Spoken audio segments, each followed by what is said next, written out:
इब्न अबी वक्कास ने दुआ की, अब्दुल्ला ने आमीन कहा। फिर हज़रत साद ने कहा मैंने दुआ कर ली, अब आप दुआ करें। अब्दुल्ला इब्न जहश ने हाथ उठाए, ए अल्लाह, मैं ये चाहता हूं कि जब हक और बातिल की जंग हो तो उस हक और बातिल के मार्के के अंदर जो आज उहद के मैदान में लड़ी जा रही है, कोई ताकतवर काफिर मेरे सामने भेज, कोई ताकतवर काफिर, जंगजू काफिर मेरे सामने भेज, और फिर वो मुझ पर गालिब आ जाए, वो मुझ पर गालिब आ जाए और फिर वो मुझे कत्ल कर दे, ताकि मैं तेरी बारगाह में शहीद हो जाऊं। वो मुझे कत्ल कर दे, फिर वो सिर्फ मुझे कत्ल ही ना करे बल्कि वो मेरी नाक भी काट ले, वो मेरे कान भी काट ले, वो मेरे होंठ भी काट ले, और उसके बाद जब क़यामत के दिन मैं तेरी बारगाह में उठूं तो मेरी नाक भी कटी हो, मेरे होंठ भी कटे हो, मेरे कान भी कटे हो, और फिर तुम मुझसे पूछे अब्दुल्ला ये कान और नाक, ये होंठ क्यों कटे हुए हैं, तो फिर मैं तुझसे कहूं ये तेरी मोहब्बत में और तेरे महबूब की मोहब्बत में, और फिर तू फरमाए कि बंदे तूने सच कहा। मौला आज मेरी तमन्ना ये है। तो हज़रत साद इब्न अबी वक्कास ने उनकी दुआ पे आमीन कही, और उसके बाद फिर हज़रत साद इब्न अबी वक्कास कहते हैं मैंने तो दुआ की थी, लेकिन मेरी दुआ से बड़ी दुआ, मेरी दुआ से अहम दुआ हजरत सैयदना अब्दुल्ला इब्न जहश की दुआ थी। इंसान बचना चाहता है, इंसान जीना चाहता है, लेकिन कुर्बान मेरे नबी के सहाबा पर, के सहाबा किराम अपनी जाने अल्लाह व रसूल पे कुर्बान करना चाहते थे। ये हजरत अब्दुल्ला इब्न जहश है रदी अल्लाह तबारक व तआला। और फिर इनकी दुआ कबूल हुई, उनकी भी कबूल हुई। साद इब्न अबी वक्कास ने रदी अल्लाह तआला ऐसे टुकड़े किए, लोगों के ऐसे टुकड़े किए कि अल्लाह अकबर। साद इब्न अबी वक्कास रदी अल्लाह ताला ने उस दिन 1000 तीर चलाए। साद इब्न अबी वक्कास ने उस दिन 1000 तीर चलाए, 1000 तीर। जरा ये सुनने के बाद अंदाजा नहीं होता, वो जो फुग्गा फोड़ने वाली बंदूक आती है ना अपने यहाँ, वो 3-4 फुग्गे फोड़ो तो समझ में आता है कि बाजुओं का हाल क्या होता है। और यहां पर वो तो आप अपने मोहल्ले के अंदर गेम के तौर पर करते हैं, हालांकि नहीं करना चाहिए। मैं ये नहीं कह रहा हूं कि करो, मैं सिर्फ समझाने के लिए कि वो बंदूक होती है, लेकिन वो उसको उसकी गोली चलाओ, हालांकि उसमें छर्रा होता है, वो गोली चलाओ तो वो जो झटका देती है ना, तो अगर 3-4 मरतबा उसको चला लो तो ये बाजू दर्द करने लगते हैं। 1000 तीर। और मैं और मेरे माँ बाप हजरत साद बिन अबी वक्कास पे कुर्बान कि जब साद इब्न अबी वक्कास इतने तीर चला रहे थे तो तीर उठा उठा कर खुद हुजूर दे रहे थे, और हुजूर अलैहिस्सलाम उनकी हौसला अफजाई कर रहे थे। कहते थे अल्लाह मेरे साद का तीर कभी खता ना करे, और फरमाते 7 तीर चलाते तक जा तुझ पर मेरे माँ बाप कुर्बान हो जाए। मौलाए कायनात फरमाते किसी सहाबी के लिए हुजूर अलैहिस्सलाम ने अपने माँ बाप को जमा न किया सिवाय साद इब्न अबी वक्कास रदी अल्लाह ताला के।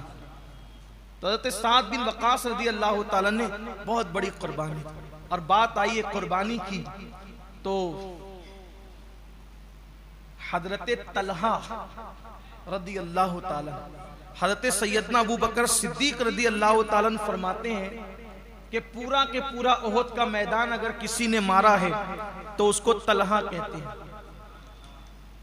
हजरत तलहा रदी अल्लाह ताला के बारे में सिद्दीक अकबर रदी अल्लाह ताला का ये जुमला कि किसी ने अगर मैदान उहद मारा है तो उसे तलहा कहते हैं, इसलिए कि जब सहाबा किराम रिदवानुल्लाहि ताला अलैहिम अजमईन लड़ते लड़ते इधर से उधर हो गए और एक दूसरे से दूर हो गए, यहाँ तक कि अल्लाह के हबीब सल्लल्लाहु अलैहि वसल्लम से भी जो है वो दूर हो गए, तो उस वक्त हजरत तलहा रदी अल्लाह ताला का हाल ये था कि हजरत तलहा रदी अल्लाह ताला हो हुजूर अलैहिस्सलाम पे दुश्मन जब तीर बरसाते, उस दिन पूरा के पूरा टारगेट मक्के के काफिरों ने हुजूर अलैहिस्सलाम को किया था। कि किसी भी तरह से हुजूर को शहीद कर दें, बल्कि अल्लाह के हबीब अलैहिस्सलाम को शहीद करने का उनका प्लान ये था, माअज़ अल्लाह कि हुजूर अलैहिस्सलाम शहीद हो जाएंगे तो शम्मा इस्लाम गुल हो जाएगी और ये अपने मिशन में कामयाब हो जाएंगे। तो अल्लाह के हबीब अलैहिस्सलातु व तस्लीम पर जब तीर आ रहे थे तो हजरत तलहा रदी अल्लाह तआला अन्हु हुजूर अलैहिस्सलाम की तरफ रुख करके और मक्के के काफिरों की तरफ पीट करके हजरत सैयदना तलहा रदी अल्लाह तआला ने यूं खड़े हो गए और हुजूर अलैहिस्सलाम पर जो तीर आते थे, तीर वो हजरत तलहा रदी अल्लाह तआला अन्हु अपनी पीठ पर रोकते थे। हुजूर पर कोई तलवार मारने की कोशिश करता तो उसके बीच आ जाते थे, हुजूर अलैहिस्सलाम पे कोई नेज़ा चलाने की कोशिश करता तो उसके बीच आ जाते थे। अल्लाह अकबर। बयान किया जाता है कि हजरत तलहा इसी हालत में बेहोश हो गए, आपने होश खो दिया। ये कोई फिदा का उम्मी व अबी जबान से कहना बहुत आसान है। आका के नाम पर जान देंगे, गुलामी रसूल में जान मौत भी कबूल है का नारा आसान है। जो फजर की नींद कुर्बान नहीं कर सकते उनका बहुत पसंदीदा नारा है। मैं नारा लगाने पाबंदी नहीं लगा रहा हूं, लेकिन नारे के पीछे की थोड़ी हकीकत और हैसियत भी हमें पता चलना चाहिए। गुलामी रसूल में मौत भी कबूल है और फजर की नमाज में 10 मिनट की नींद कुर्बान करना कबूल नहीं है। ये वो सच्चे और वफादार रसूल हैं, ये वो सच्चे वफादारान रसूल हैं जिन्होंने अल्लाह के रसूल पे वाकई जान कुर्बान की है। जब मक्के के गलीज और गंदे काफिरों ने अल्लाह के रसूल अलैहिस्सलाम पे तीर चलाने की कोशिश की, पीठ पे रोके, नेज़े रोके, तलवार रोके, सिद्दीक अकबर फरमाते हैं 70 से ज्यादा उन पे जख्म थे, बेहोश हो गए। और जब बेहोश हुए सर पर भी तीर के जख्म थे, पीठ पर भी तीर थे, बाजुओं पर भी थे, पूरा वजूद छलनी था। होश में लाने के लिए सैयदना अबू बकर सिद्दीक ने ठंडा पानी चेहरे पे छिड़का, होश आया। सिद्दीक अकबर ने पूछा तलहा कैसे हो, तलहा कैसे हो? बजाय कोई जवाब देने के कहते हैं ये बताओ कि हुजूर कैसे हैं।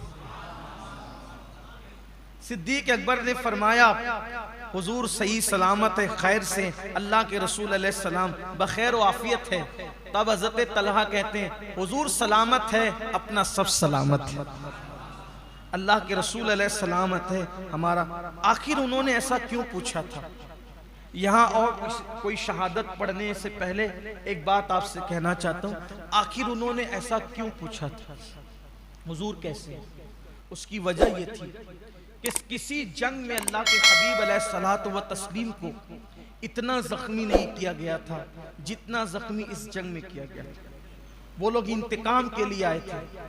इंतकाम का हाल ये था कि इस जंग में वो अपनी औरतों को भी लाए थे और वो उनकी शरीफ औरतें, इतना ही कह सकते हैं और क्या कह सकते, वो उनकी शरीफ औरतें दफ बजा करके नाचती थी मैदान में। मौर्रिखीन ने, सीरत निगारों ने नाम बनाम लिखे कौन कौन नाच रहा था। वो उनकी शरीफ जादियां थी, लात और हुबुल के पुजारियों की, कि वो दब बजा बजा करके नाचती थी और उन मर्दों को उभारती थी कि लड़ो इनसे, बदला लो इनसे। तो उस वक्त उनके हौसले बहुत बुलंद थे। अल्लाह के हबीब सल्लल्लाहु अलैहि वसल्लम पर हमला किया गया और जब हमला किया तो हुजूर अकरम